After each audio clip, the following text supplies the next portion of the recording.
I'm racking the raspberry ale now. It was in the fermenter. Well, let's see what the original date on this thing was. I can't remember now. It was in here. Let's see. It looks like it went in November 25th, and I racked it to secondary about a week ago, December 11th. So I let go, without doing the math here, I let go a little over 2 weeks, and then it's been sitting. The berries went into the secondary, and they sat in there. Today is the 18th, so they sat in there about a week. Now, this is something that I mentioned, but I want to show it here.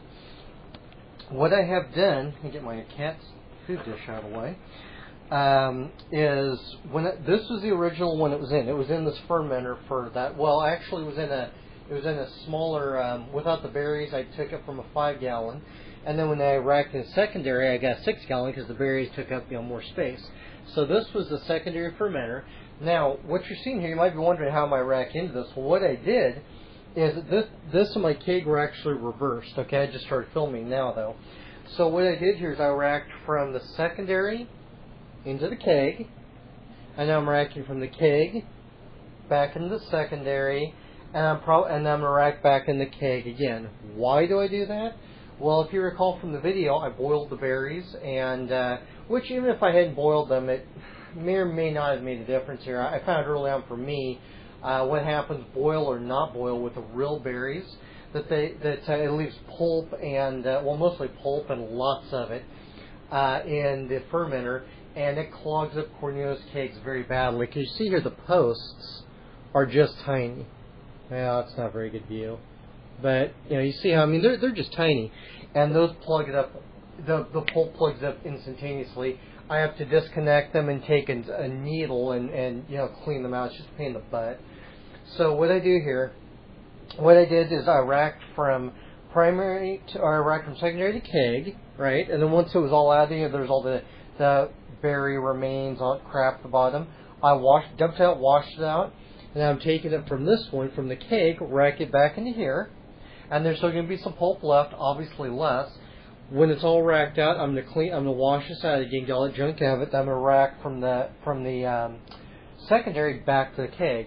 And each time I take it out, one vessel, I clean the vessel out, and I just wash out real quick. There's some water in there, dump the contents out, because again, I want to get as much of the pulp as possible. Because otherwise, as soon as it hits the poppets in here and goes up to up the valve to the outbound post, which is this one, it's going to clog. So that's why I did it. And only the berry beers, the ones where you roll fruit, are the ones I do this in.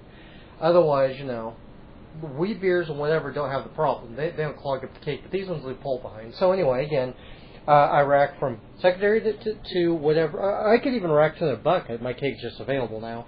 And then, so I rack from one to the other, back, and then back again, and maybe even a fourth time. And by that, by that time, it's cleaned up enough to where there should be no pulp left.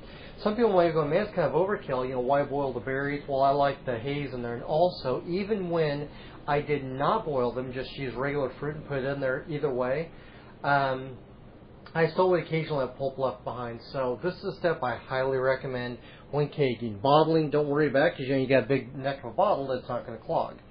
So anyway, this is the last step. I'm kegging it now, and I'm going to be pressurizing and drinking it pretty soon. This is the final step of the raspberry beer. Very good looking here, and you probably can see the color of it. It's this is actually a little better shot right here. It's kind of hard to describe. It's like a ruby red, kind of got a little, well, what color would this be? If you've ever seen like the ruby drinks in the store, say like who is it? Like Ocean Spray or somebody. They make some drinks are called ruby or cran raspberry or whatever they are. This looks very similar in color. It's basically all I used in it was 2-row pale malt and raspberries. 16 pounds of 2-row for a 10-gallon batch, and 10 pounds of frozen raspberries I boiled and then added into the secondary. So that's all.